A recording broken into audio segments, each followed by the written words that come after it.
Halo, selamat hari ini. Selamat datang di Satu Klik Aku Pintar Virtual Edu Expo 2021. Dan di Expo ini kita bakalan ngedapetin banyak banget informasi menarik dari talk show yang bakalan kita cerita-cerita hari ini tentang profesi masa depan.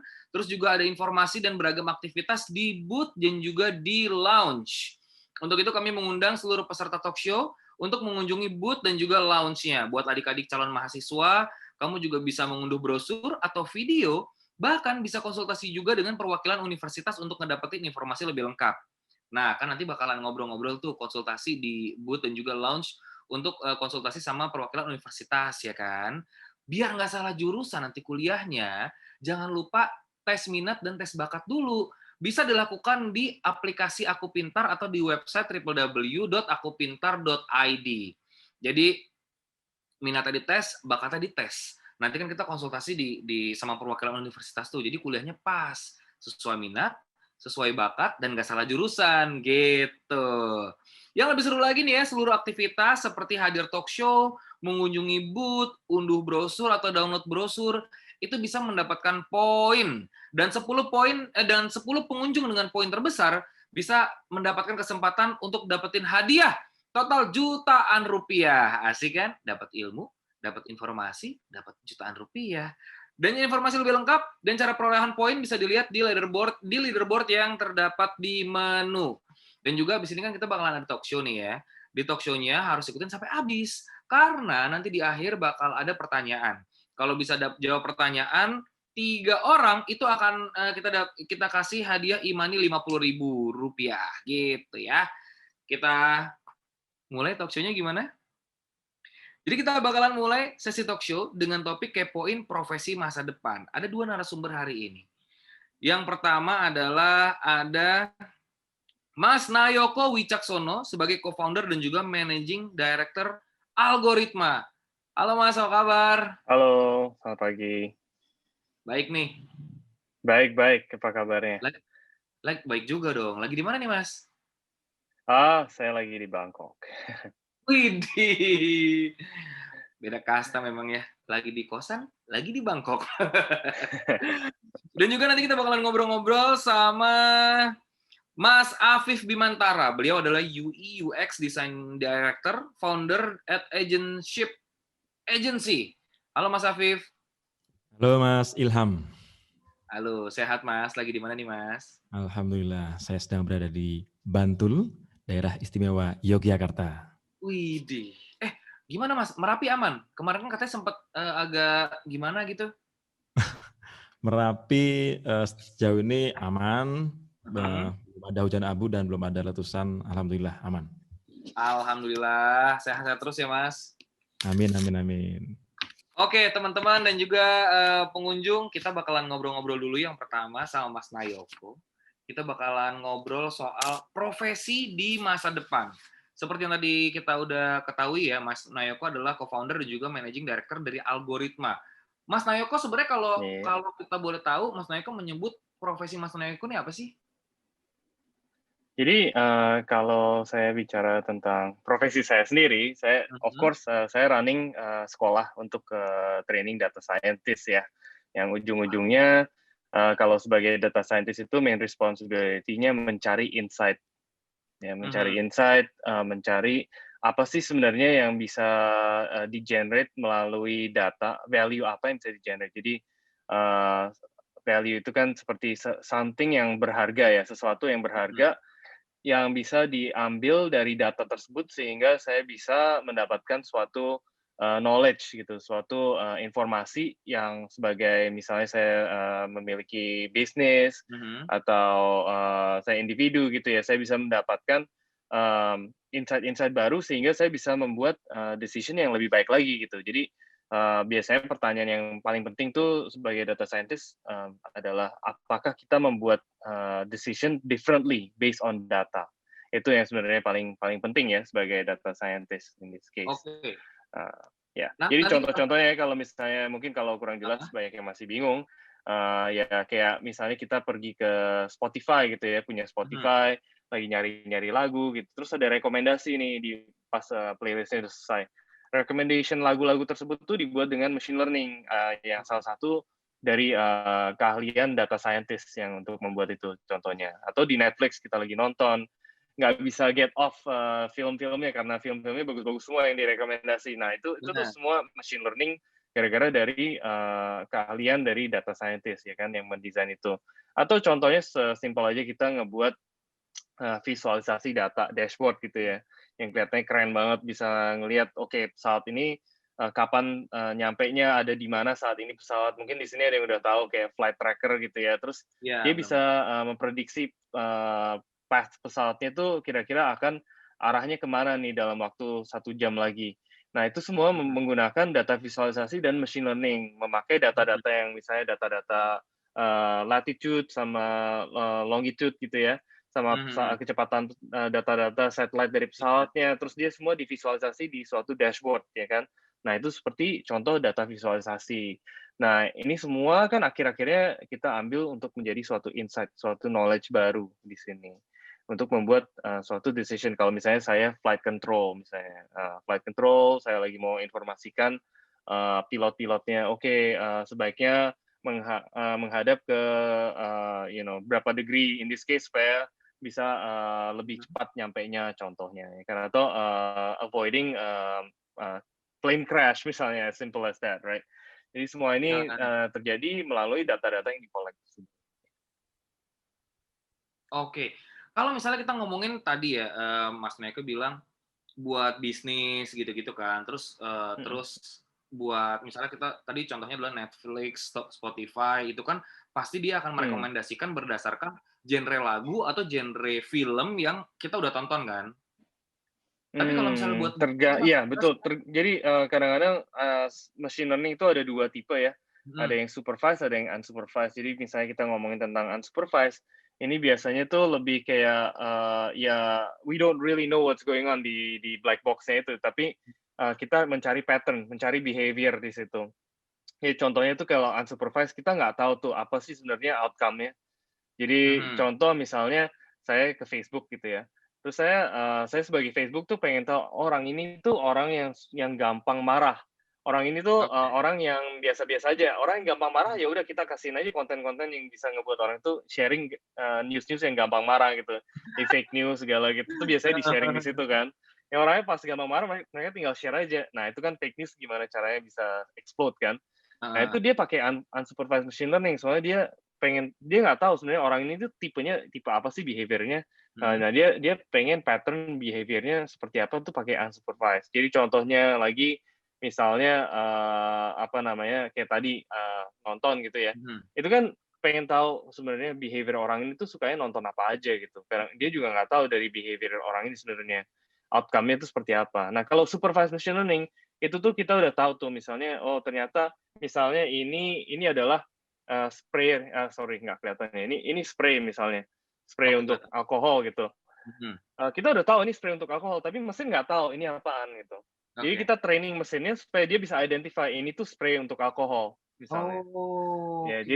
jadi supaya kita sendiri nggak usah ngerjain, tapi dia bisa identify mesinnya. Nah, itu supervised. Jadi tergantung tipenya apa nih machine learning tipe yang mana, unsupervised atau supervised biasanya. Ya, Oke. jadi contohnya Netflix, Spotify itu biasanya pakai unsupervised machine learning. Contoh biasanya ya. Oke. Kalau misalnya itu kan kita ngomongin platform, mereka bisa men-tracking behavior kita karena mereka yang punya platformnya gitu ya. Tapi kalau misalnya buat teman-teman nih yang lagi sekolah gitu besok berpikir bahwa gue mau jadi data scientist nih. Cuman masalahnya gue nggak bisa punya aplikasi sendiri yang bisa membuat gue bisa men-track behavior orang-orang atau si user.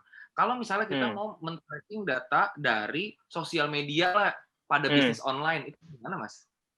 Pasti bisa lah. Data-data ini kan semuanya bisa di-scrape juga ya.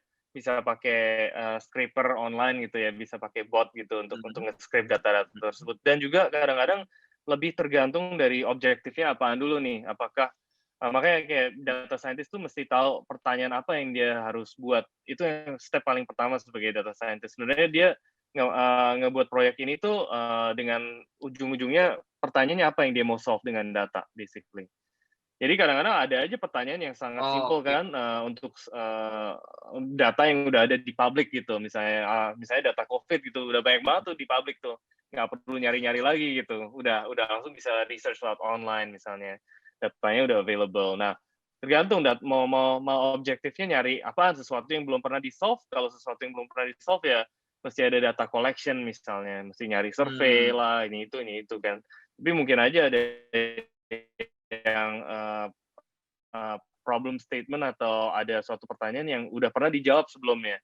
Jadi mungkin datanya udah Hmm. available online misalnya. Ya, ya tergantung itu jadinya. Oke, siap. Sebelum kita ngomongin ngomongin lebih jauh tentang profesi seorang data scientist nih. Ini Mhm. kan teman-teman yang datang di talk show ini pengunjung atau orang tuanya atau yang mau kuliah. Sebenarnya kita pengen tahu dulu deh, Mas. Prospek profesi data scientist ke depan tuh sejauh apa sih? Oh, bagus banget karena saat ini aja data scientist di dunia tuh lagi kesulitan dicari, Mhm, benar-benar shortage banget, kayak average salary itu bisa global ya, mhm. itu bisa lebih dari 100.000 US dollar per tahun ya. Oke. Jadi, gajinya sangat menggiurkan, terus, kerjaannya banyak banget yang available saat ini dan, di Indonesia sendiri masih sangat-sangat kekurangan, jauh banget dan, banyak sekali dicari gitu. Jadi, ini nih pekerjaan yang dalam waktu 10 sampai 20 tahun ke depan pasti akan booming karena, Mhm. dalam waktu even by 2022 aja ada ini sebagai top 2 jadi machine learning specialist, AI specialist, sama data scientist tuh, adalah the top 2 of the top 10, pekerjaan yang Prospek dicari job di gitu ya? dunia saat ini, ya. Pekerjaan-pekerjaan justru yang lagi decline itu pekerjaan yang gampang direplikasi dengan mesin. Jadi Mmm, kita tuh, ke depannya harus, bekerja sama dengan mesin lebih dekat lagi, more and more ya. Sekarang siapa sih yang nggak pakai komputer ya kan? We already working with machine benar. kan. Jadi ke Iya, depannya kita benar. harus lebih lebih bisa berkomunikasi dan bisa, memprogram mesin-mesin ini untuk bisa bekerja untuk kita gitu. The Wih, dream mantap. is the machine work, kita retire ya kan. Retire tapi tetap kaya dong harusnya ya kan? Yoi, Mas, ya kan. tapi kan Makanya tadi kita bilang kita kita harus kita harus yang memiliki, algoritmnya, kita yang bisa memprogramming hmm, algoritmnya biar bisa kerja buat kita. Kita nyantai-nyantai aja gitu nanti di belakang, asik. Tapi harapannya. berarti bisa dibilang ini adalah profesi yang hybrid ya, menggabungkan antara kemampuan kita membuat algoritma yang bagus tadi dan Mhm. juga, kita harus bisa menganalisa data-data ini based on matematika berarti kan? Iya, jadi kita harus Pasti bisa kan datanya kan critical secara thinking-nya kuantitatif kuat kan? banget tuh. Critical sama creative Nah itu thinking-nya dia. harus bisa kuat di sini. Oke, terus sebenarnya, tugas utama seorang data scientist itu apa aja sih Mas, selain collecting data ya? Mhm, mhm. Well, I mean collecting data sebenarnya main task-nya itu adalah untuk, menjawab pertanyaan Enterprise. melalui data sebenarnya. Jadi kayak Oke. are we making decisions differently based on data, ya kan? Kenapa Mhm. kenapa, kita care about decision, karena decision is, bagaimana data di-operationalize di dalam organisasi misalnya, ya kan? Apakah human, making, decision, atau business insights, based on the algorithm, apakah decisions membantu, bisnis tersebut untuk mendapatkan significant outcome misalnya ya kan. Mhm. Jadi, ini penting sekali gitu ya kan, kalau kenapa sih harus beda gitu, kenapa harus differently, right? Karena, kalau misalnya, decision yang dibuat nggak terlalu beda, dan what's the difference between doing it with human dan versus doing it with machine, Iya. right? Jadi, Mhm. data represents information that is useful for the decision maker, right? If the absence, atau presence untuk data doesn't affect the end of the decision, it's not actually providing any value, ya kan? Jadi, Iya, betul. data sendiri itu harus membuat, atau memberikan suatu efek di end decision making-nya, ya kan? In this case, tanpa data, then what's the point? Then it's business as usual, right? Ngapain kita pakai Iya, data kalau misalnya sama aja gitu at the end of at the end of the, apa namanya, the result of doing this, right? Yeah. iya. Kalau misalnya hasilnya sama aja ya kalau misalnya melakukan hal yang sama, Mhm. jangan pernah mengharapkan hasil yang berbeda lah gitu kan. Mhm, mhm, mhm. Berarti Iya, kalian sama kompetensi kompetensi apa aja nih Mas, yang harus dipunya seorang data scientist? Nomor satu yang pasti harus punya matematika sama computer science background ya, itu Mhm. 2 skill yang sangat penting. Tapi, penting juga adalah, business acumen. Jadi, benar-benar mengerti, contoh ya kenapa data scientist biasanya mereka, harus take time untuk adjust dengan bisnisnya, di mana mereka bekerja karena bisnis, experience dan bisnis acumen itu memiliki logic masing-masing di situ dan memiliki experience masing-masing yang berbeda. Misalnya saya di perbankan, itu case-nya akan beda dengan di energi sektor misalnya. Ya Mhm. jadi, saya harus memiliki business acumen-nya di salah satu itu untuk membuat suatu, misalnya modeling yang tepat gitu ya kan. Kalau enggak logic-nya beda nanti bakalannya. Jadi, saya sendiri juga harus mengerti sebenarnya problem-nya tuh apa sih. Misalnya saya di-place di suatu tim atau unit yang, benar-benar close dengan, problem-nya gitu ya. Misalnya saya Mhm. tadinya, background-nya di energi sektor, saya masuk ke retail gitu. Saya kerja di retail, dengan tim retail masing-masing sendiri gitu. Nah, saya harus ngerti tuh sebenarnya apa sih challenge-nya di retail, cara prosesnya di retail tuh kayak gimana sih di dalamnya, di company-nya, supaya pas saya membuat modelnya atau, data visualisasi dashboard-nya itu tuh benar-benar, masuk dengan logiknya mereka gitu. Nah, itu Oke. penting sekali makanya untuk memiliki business acumen-nya juga di sini. Berarti emang harus benar-benar kita kita kita untuk jadi seorang data scientist harus bisa ngoding, expert Mhm. gitu nggak sih, Mas? Iya iya. Jadi, computer science tadi ya, jadi salah satunya kan, Mhm. skill yang untuk coding di dalamnya. Jadi, ya memang itu salah satu yang dibutuhkan. Kenapa kita butuh itu, karena kita harus berinteraksi dengan mesin ya kan, dengan komputer in this case. Tanpa ada language, common language ini kita nggak bisa interaksi, nggak bisa programming komputernya dong jadinya. Nah, itu makanya penting sekali untuk memberikan instruksi untuk membuat algoritma itu kita harus memiliki skill computer science tersebut. Matematika itu untuk, membuat supaya kalau kita ada suatu logic yang udah tahu mau mau implement, itu tuh kita, Mhm. secara matematika udah bisa membuat, apa namanya, algoritmnya melalui matematika skill tersebut ya, jadinya. Oke. Mhm. Nah, misalnya sekarang kita ngomongin, tadi kan kita ngomongin bisnis yang, udah established ya, bisnis yang udah kuat gitu ya. Mhm mhm. Tapi bisa nggak sih seorang data scientist itu menganalisa data-data dari hal yang simpel? Kayak misalnya gini, kita tahu kalau setiap, tahun itu bakal ada, social media report. Ada sosial media apa, misalnya gini, video-video yang bakalan sering dilihat di tahun 2021 karena 2020 booming banget yang kayak gitu-gitu.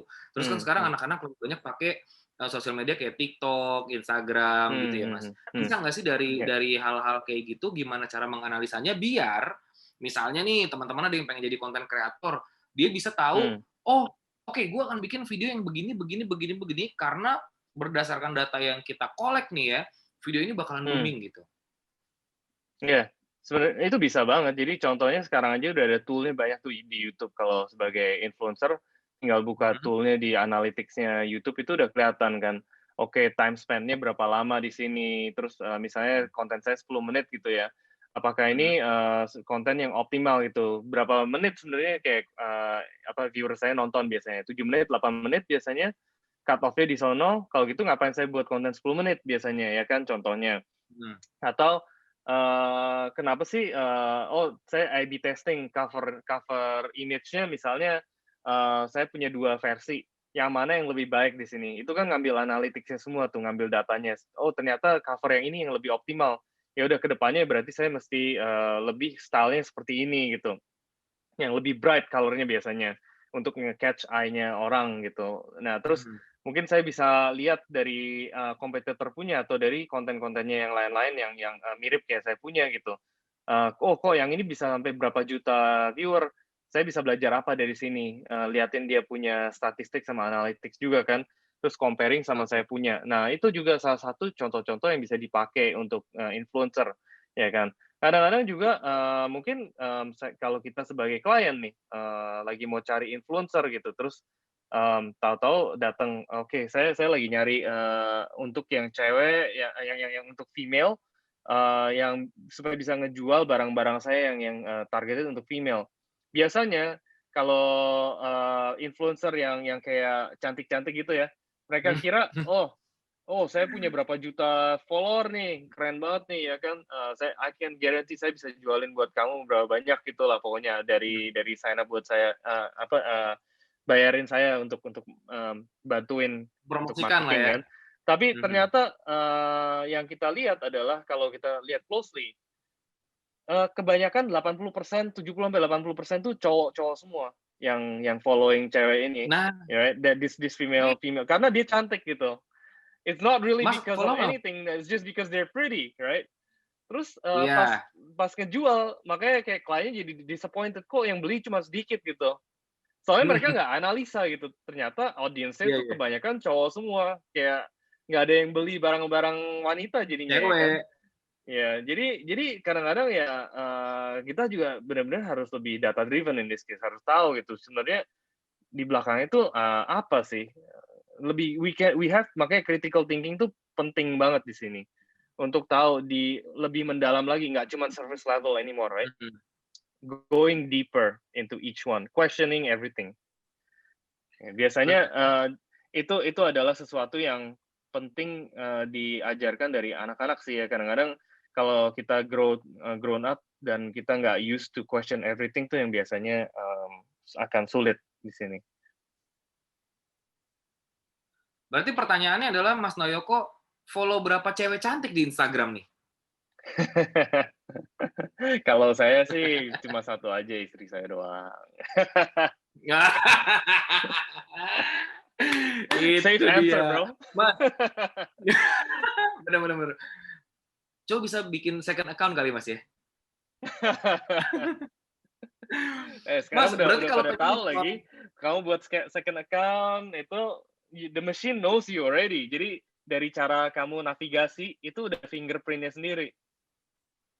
Kalau aduh, saya navigasi di sini cara ininya itu udah ke-track semua. Jadi setiap orang tuh ada fingerprintnya, cara navigasi di HP, cara nge-type mhm. di laptop. Itu tuh mesin udah langsung tahu, oh orang ini nih Ilham. Tanpa Wah tanpa tahu orangnya sebenarnya di belakangnya siapa, dia udah tahu pattern behavior-nya kayak gimana. wah gawat banget ya, bener-bener transparan semuanya ya. Tapi Mas, kalau Oh kalau kita iya, pengen jadi seorang data scientist nih ya, kuliahnya harus apa deh?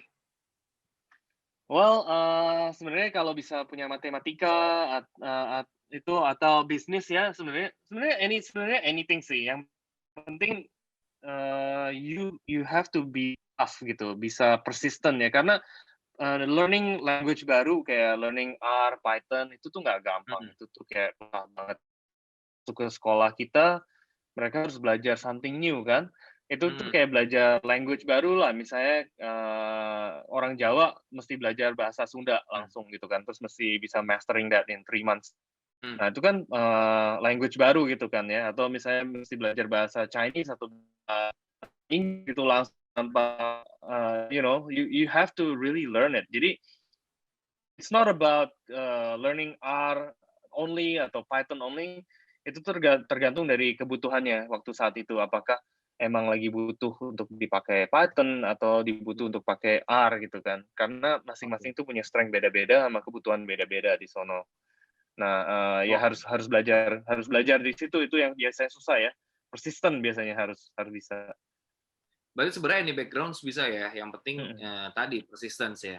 Iya Tekun tekun, iya. Bisnis gampangnya tekun. background, apa aja sih, kita pernah sampai ada yang, ekonomi, ada yang arts major, akhirnya mereka gigih gitu kan terus-terusan sampai akhirnya bisa, terus ya udah, they become good at it, ya. Yeah. It's just Oke, like learning new language, iya. Mas, harus practice terus. sebenarnya apa sih tantangan terbesar seorang data scientist tuh? Yang Well, yang bakalan kita sebenarnya merasa tantangan-tantangannya susah banyak ya. banget Jadi nih? ada dari macam-macam gitu. Tapi yang paling besar tuh kadang-kadang data scientist tuh harus bisa overcome dirty data. Jadi data tuh yang kita dapetin tuh biasanya data kalau yang kita biasanya udah proses, yang kita lihat itu kan, oh ini datanya kok gampang ya. Kita tinggal Mhm, copy paste, tinggal masukin ke visualisasi chart gitu kan. Tapi biasanya in real mhm. life data-data tuh dirty, kotor semua datanya. Jadi harus dibersihin dulu datanya. Nah, itu biasanya kerjaan yang paling banyak dikerjain sama data scientist dan paling challenging. Untuk make sense, misalnya datanya kok ada yang korup, ada data yang kosong gitu kan. yang missing. Misalnya contoh ya, ini kita lagi collecting data-data weight-nya orang, how heavy the person is, jadi kayak beratnya orang gitu kan. Ini ternyata ada yang 120, ada yang 30, ada yang 60 gitu kan. Kok beda banget gitu, jauh, nih apaan gitu. Ternyata yang 120 itu unitnya adalah di pounds, bukan kilogram, ya kan. Oh, Makanya datanya jadi benar. aneh gitu kan. Nah, ini maksudnya dirty data, gimana caranya meng-cleaning data tersebut supaya jadi normal gitu, jadi sama semuanya itunya, unitnya contohnya misalnya ya kan. Nah, kadang-kadang yang kedua adalah saya cuman gara-gara kekurangan talent yang ada di Indonesia, jadi saya cuma satu-satunya yang kerja di tim itu gitu sebagai data scientist. Jadi lack of data science team atau talent itu juga salah satu yang bakal ada di sini. Yang ketiga, yang paling penting banget tuh adalah lack of clear question to answer. Jadi banyak kan leader-leader atau company, mereka nggak used to asking the right questions untuk problem solving tersebut ya kan. Karena if you want to problem solve something, you're halfway done kalau pertanyaannya tepat. Jadi pertanyaan itu yang biasanya nggak tepat, itu tuh yang ngebuat data scientist jadi kesulitan biasanya. Karena orang nggak tahu cara nanya pertanyaan yang tepat gitu. Iya. Itu sih top 3 ya kalau saya bisa bilang. Oke, siap, ya. Mas Tayoko. Terima kasih banyak nih, Mas. Nih kita bakalan ngobrol-ngobrol lagi. Abis ini ntar gue DM ya, Mas, di Instagram ya, Mas ya. Oke, thank you. Ya. Siap. Salam. Dan stay safe everybody. Ya, terima kasih. Sehat-sehat terus, Mas. Itu tadi ya, teman-teman, Mas Nayoko sebagai data scientist yang katanya 10-20 tahun lagi ini profesi bakal booming banget. Karena kan sekarang aja everything is by data ya. Apalagi tahun-tahun depan. Ini bakal lebih oke lagi. Jadi buat teman-teman yang pengen jadi data scientist bisa masuk tadi paling gampang sih ke komputer atau ke matematik biar logiknya oke, komputer biar komputer knowledge-nya basicnya bagus gitu. Tapi kalau misalnya teman-teman merasa apakah gue cocok jadi seorang data scientist, nggak usah khawatir, nggak usah ragu, tinggal tes aja minat sama bakat kita di aplikasi Aku Pintar atau di www.akupintar.id, karena di sana kita bisa ngetes minat, bisa ngetes bakat, dan semuanya gratis. Dan sekarang kita bakal ngobrol-ngobrol sama Putra Bentul, asik. Orang Jogja, sepertinya Jogja asli kalau misalnya kita dengar dari medoknya gitu ya. Mas Afif, halo Mas. Halo Mas Ilham. Suaranya suara penyiar radio banget ya. Suaranya berat. Masa sih. Mas Afif adalah seorang UI, UX alias User Interface dan juga User Experience Director, founder di Agency. Ini agensi apa nih, Mas? Ya, jadi nama agensi kami Agensip. Kami agensi desain yang fokusnya di bidang desain produk digital, utamanya desain user interface dan user experience-nya, UI UX. Jadi misalnya mendesain website, mendesain aplikasi mobile, aplikasi desktop maupun aplikasi yang lain. Mas, UI sama UX tuh bedanya apa sih, Mas? Karena kan kalau misalnya user interface kita bakalan ngelihat ketika kita masuk website, kita akan ngeliat interface-nya kayak gimana.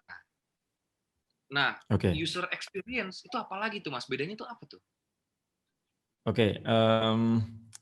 Biar mungkin lebih jelas, boleh share screen? Udah saya siapkan ini, yes, biar jelas. Jadi udah kelihatan ya? Kelihatan, Mas. Jadi banyak pertanyaan, sebetulnya apa sih yang disebut dengan UI dan UX, apa yang dimaksud dari UI, UX, atau sering orang bilang UI, UX digabung gitu. Iya. Kalau kita lihat kata-katanya Steve Jobs bilang, design is not just what it looks like and feels like, design is how it works. Jadi desain itu nggak cuma sekedar bagaimana sesuatu itu terlihat dan dirasakan, tapi bagaimana sesuatu itu bekerja. Completely works gitu kan. Kalau kita megang produk-produknya Steve Jobs, bukan promosi ini sih ya, pokoknya sebut saja Apple gitu ya. Nah, itu kita bisa merasakan bedanya kan ya dengan produk yang lain, terutama ketika kita merasakan dulu awal-awal ketika Apple mengeluarkan smartphone dengan layar sentuh yang tadinya pakai stylus, iPhone menggunakan jari dengan mudahnya. Nah, kira-kira simpelnya seperti itu. Dan juga produk Yes. yang lain. Yang itu menunjukkan bahwa desain itu ya nggak cuma itu kelihatan keren aja, tapi gimana si pengguna-pengguna itu bisa make barangnya. Nah, kalau kita melihat perbandingan kedua hal ini yang sering dijadikan analogi untuk menjelaskan UI dan UX. Beberapa orang bilang kalau misalnya ada gambar saus kayak gini, saya tanya Mas Ilham dulu deh. Kalau menurut Mas Ilham gimana nih? Kira-kira cakepan yang mana? Atau enakan yang mana sih makanya antara kedua saus ini? Kalau saya lebih suka yang sebelah kanan, yang tutup botolnya di bawah. Oke, alasannya? Alasannya karena kan biasanya itu kalau misalnya kita punya saus nih. Kalau saya pribadi suka saya balik. Kenapa? Biar kalau dibuka itu jadi gampang. Gitu. Ya, betul. Kalau misalnya dibuka nih udah gampang gitu. Soalnya kalau misalnya kita yang kayak yang di kiri, nanti kalau misalnya udah 3/4 atau setengah, itu kan sausnya ngumpul di bawah, jadi susah tuh. Ya. Betul. Ya.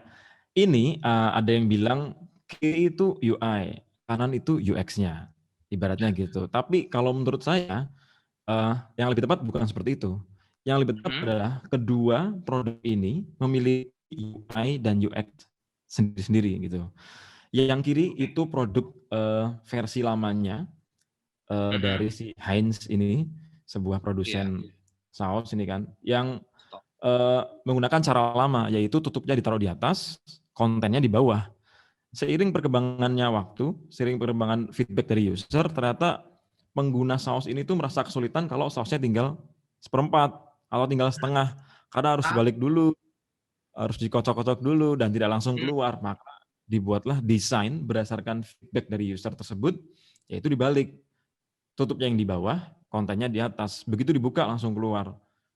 Jadi nggak perlu nunggu ketika sausnya tinggal sedikit. Nah, kedua produk ini sebetulnya memiliki UI dan UX-nya masing-masing.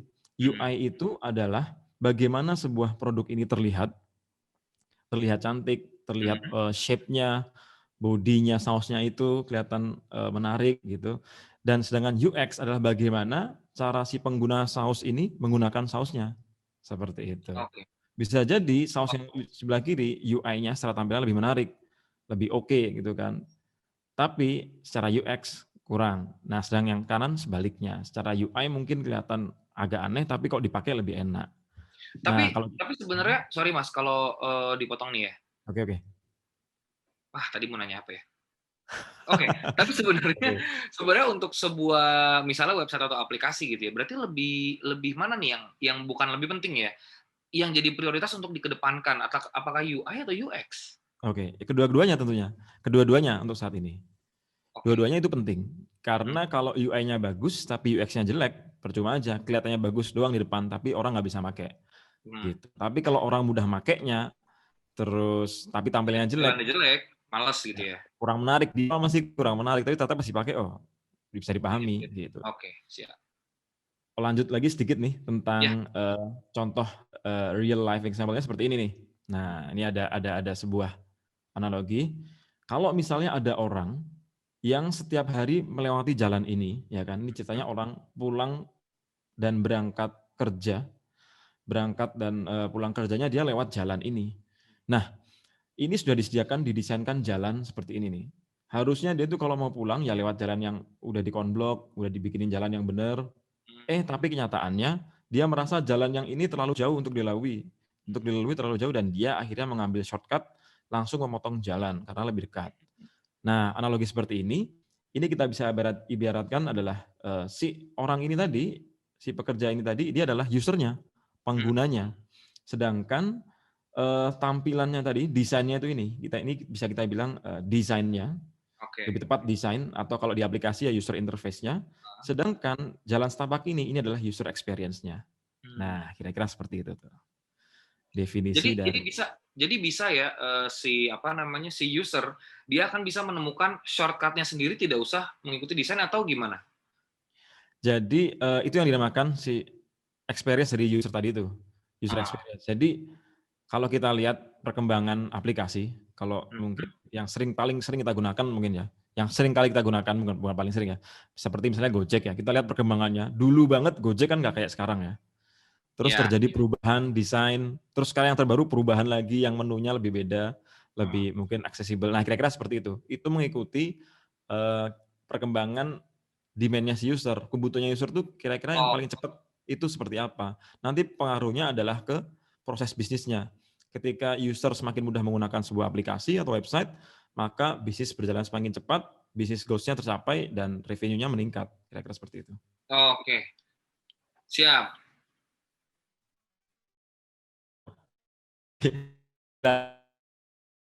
Jadi itu is the point of human computer interaction and communication in a device. Jadi intinya di situ adalah ada interaksi manusia dan komputer, dan bagaimana komputer itu berkomunikasi dengan si penggunanya. UI itu jembatannya, ruang di mana manusia dan mesin itu bertemu gitu. Kita nggak bisa pakai HP kalau nggak ada UI-nya. Ya. Walaupun HP-nya itu canggih banget, speknya tinggi banget, tapi nggak ada tampilannya, percuma. Ada kameranya tapi susah makanya gimana. Ibaratnya seperti itu. Nah, UI itu menyediakan interface untuk memudahkan user menggunakan mesin-mesin tadi itu, entah itu HP maupun komputer. Sedangkan UX itu secara keseluruhan sebenarnya, experience secara keseluruhan, semua aspek dari interaksi user, mulai dari produknya, layanannya, perusahaannya, semuanya. Jadi sebetulnya UI itu bagian user experience. UI itu bagian dari UX. Kira-kira seperti itu. Masih ada slide-nya? Nanti buat jawaban pertanyaan lagi. Oh, oke, satu lagi. Oh, oke, yaudah. Berarti sambil nanya ya. Oke, sambil nanya. Jadi beda tanggung jawab seorang UI dan UX itu apa dalam in real life pekerjaan gitu. Kalau misalnya apakah dua-duanya sama-sama mendesain sebenarnya atau apa gitu? Oke. Kalau kita lihat tanggung jawabnya sebetulnya beda. Jadi kalau saat ini, oke, lanjut ke slide-nya aja, ini udah saya siapin juga. Jadi kalau kita bandingkan, oke, kita lihat. Jadi ketika kita bekerja sebagai desainer di sebuah perusahaan, entah itu perusahaan startup atau corporate gitu ya, nanti akan kita banyak menemui term-term seperti ini.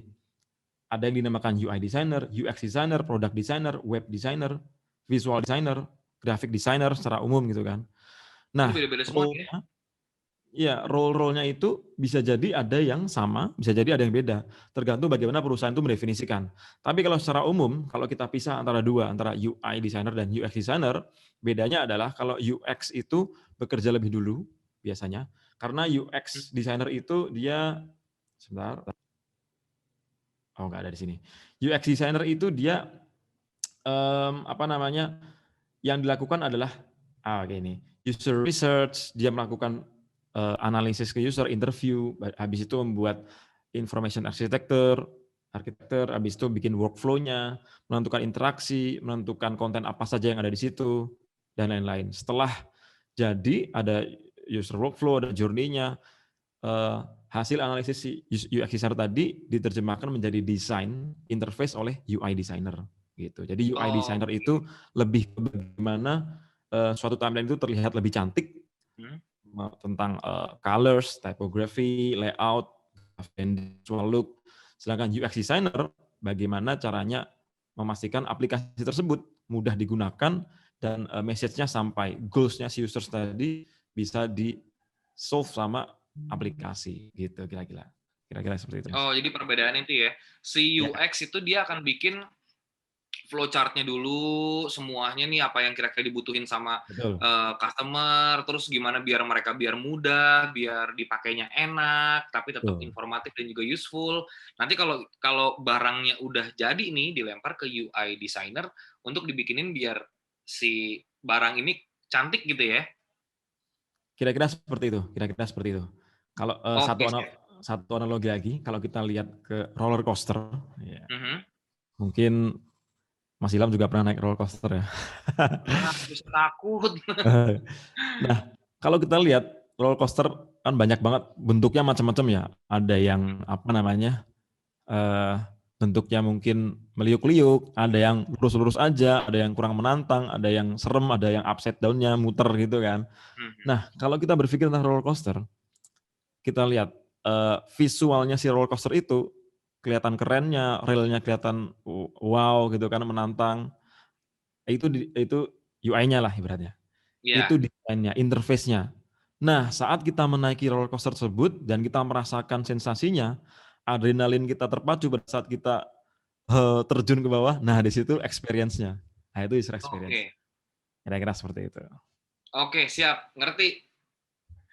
Mas, berarti kalau Yap. untuk jadi seorang UI dan UX designer nih ya, eh, basic kompetensinya atau keahliannya apa aja nih? Apakah sama-sama desain atau seorang UX sebenarnya nggak perlu bisa desain, yang penting dia bisa membuat hal yang orang-orang tuh mudah mengerti dan mudah menggunakan gitu. Atau dua-duanya emang harus bisa desain? Sebagai UI designer saja atau UX designer saja atau UI UX designer nih pertanyaannya? Dua-duanya, dua-duanya. Misalnya Oke, UI apa aja, UX apa aja gitu. oke, baik. Kalau kita lihat oke saya share lagi, di grafik yang tadi, itu sebetulnya ini yang harus dikuasai sih. Jadi kalau kita bagi, kita pisahkan, UX designer itu apa saja yang harus dipelajari, tentunya UX designer itu lebih ke analytical, dia nggak harus bisa desain sebetulnya. Paling nggak Oke. tahu caranya bikin flowchart, tahu caranya bikin diagram yang sederhana. Sedangkan kalau UI designer itu lebih ke bagaimana mempercantik tampilan, visual desainnya. Jadi dia harus tahu taste design, dia punya taste design yang bagus, dia bisa ngerti tipografi apa yang tepat untuk sebuah aplikasi. Kalau aplikasi itu untuk pendidikan, maka tipografinya yang cocok seperti apa. Kalau aplikasi itu digunakan untuk orang tua, maka ukuran fontnya seberapa. Kalau Mhm. aplikasi itu buat fashion, wanita, maka tone warnanya seperti apa. Hmm. Kira-kira seperti itu. Oh, berarti itu ya, itu masing-masing kompetensi yang diperlukan buat jadi seorang UI dan UX gitu ya? Betul. Cuman kalau Tapi saat ini, gimana? heeh. Oke, lanjut. Nah, ke depan, kita Oke. kita lagi-lagi harus ngomongin prospek nih ya. Ini karena kan Hmm. teman-teman yang yang nonton talk show ini adalah orang-orang yang lagi mencari kira-kira mau jadi apa nih ke depannya nih gitu. Prospek ke depannya gimana, Mas? Prospek ke depan bagus banget. Mhm, Ini masih relate sekali dengan apa yang disampaikan Mas Nayoko tadi. mhm, Jadi kan Mas Nayoko kan data scientist ya, selalu mhm, dibutuhkan. Nah, tugas kita sebagai seorang desainer itu bagaimana menampilkan data yang sudah diolah oleh data scientist tadi atau data yang mhm. sudah diramu tadi menjadi lebih menarik dan bisa dibaca oleh user. Kira-kira seperti itu. Oke. Kalau tadi Mas Nayoko bilang data scientist kayak misalnya di Netflix, di Spotify, itu kan ada recommendation kan yang Ya. tadi tipe machine learning-nya adalah supervised machine learning.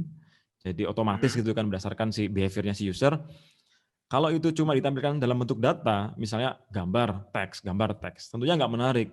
Tapi kita bisa jadi semakin senang menggunakan Spotify saat tampilannya Spotify itu bagus, desainnya oke, font-nya mudah terbaca, kita pakai enak. Nah, di situ peran si UI UX designer. Nah, saat ini biasanya kalau saya dilihat di slide saya, itu seringkali disebut peran ini disebut sebagai product designer. Jadi mhm. product designer itu ya dia mengerjakan semuanya. Ada tergantung startup-nya ya, teman saya yang ada di Bukalapak itu nggak ada profesi UI designer, itu di situ disebutnya product designer gitu. Product designer itu dia mengerjakan kira-kira bagian-bagian dari UX dan bagian-bagian dari UI. Tergantung bagaimana sebuah company mendefinisikan posisi tersebut. Nah, tapi secara simpel kita bisa sebut UI UX designer itu sebagai product designer. Khususnya secara khusus kita bisa sebut digital product designer.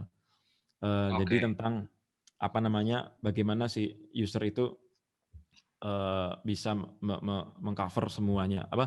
Profesi ini mengcover bagaimana menganalisis user, terus menyajikan produk yang lebih baik ke penggunanya. Oke, Oke. berbicara tentang tadi ya, career opportunity ya. Tadi Betul. udah oke, career opportunity tadi di bagian desain ini kalau kita lihat statistiknya, saat ini ada 24.000 Mhm. posisi di Amerika sendiri itu 24.000 job tentang UX designer. Dan Buset, itu banyak amat. dalam 10 tahun diperkirakan meningkat 22%. Jadi Waduh. seiring perkembangan teknologi, seiring perkembangan internet dan juga tadi data science, pasti UX designer dibutuhkan, product designer itu dibutuhkan. Kalau kita lihat sendiri GE, General Electric, Mhm. itu meng-hire lebih dari 400 UX designer, IBM 1000 UX designer.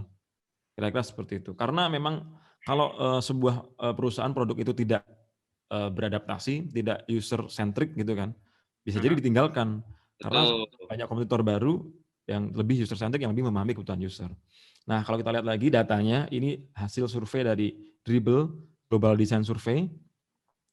Di sini kita lihat macam-macam profesi desainer, mulai dari yang kerja di agency, mulai yang kerja di full-time in-house, sampai yang self-employed, sampai yang part-time. Kalau kita lihat ini yang full-time ya, paling umum mungkin ya, kerja di sebuah perusahaan secara in-house, itu kita lihat datanya ini yang paling banyak memang product designer, yaitu Oke. UI UX gitu. Ada juga UX designer juga.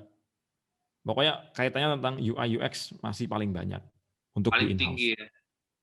Wih, Betul. mantap. Berarti nggak usah khawatir teman-teman untuk untuk prospek karir ke depannya UI UX designer bakalan gila-gilaan banget boomingnya. Karena apa? Karena kan semua sekarang based on apps ya. Jadi nggak cuman mendesain biasa aja nih. Jadi mesti kalau misalnya kata tadi Mas Nayoka adalah critical thinking-nya jalan nih.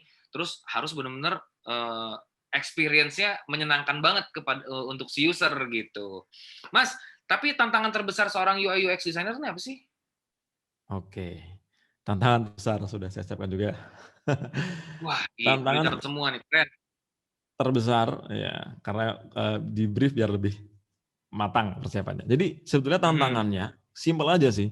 Tantangan terbesarnya adalah bagaimana kita bisa berempati terhadap user, empathize all the users needs and convert it to the great product, digital product tentunya ya.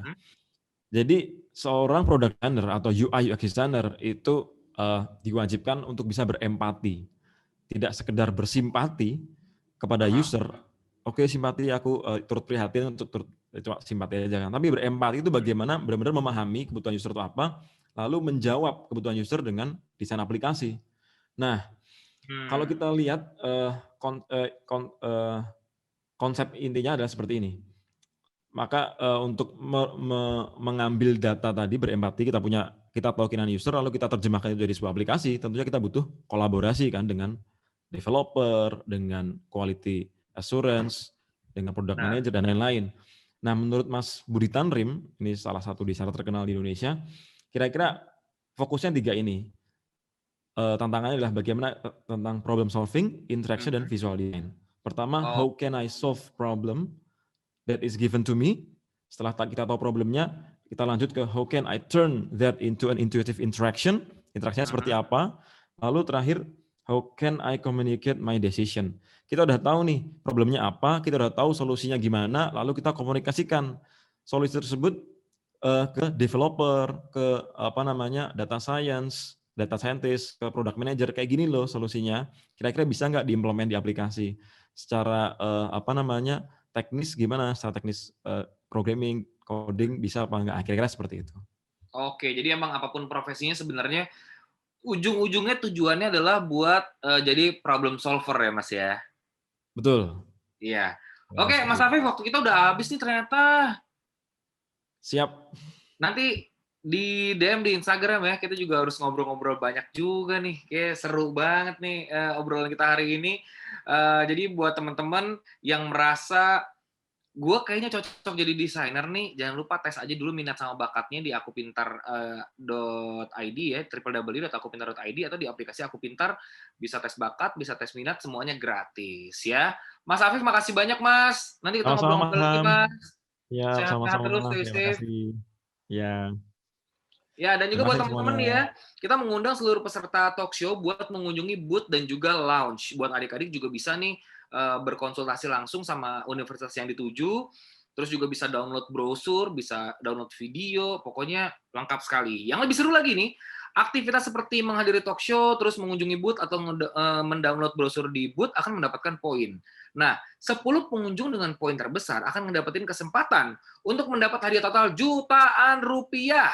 Info lebih lengkap dan cara perolehan poin bisa dilihat di leaderboard yang ada di menu. Yang udah ikutan talk show, jangan pergi dulu, jangan kemana-mana. Abis ini bakal ada pertanyaan.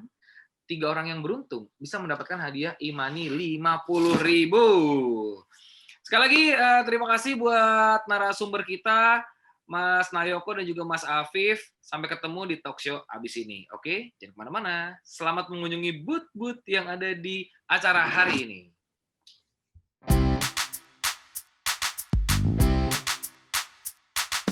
Jawab dan ikuti instruksi pertanyaan ini ya. Sekolah tinggi ini merupakan jaringan dari lembaga pendidikan di Kanada. Salah satu jurusannya adalah jurusan khusus tentang pembuatan game.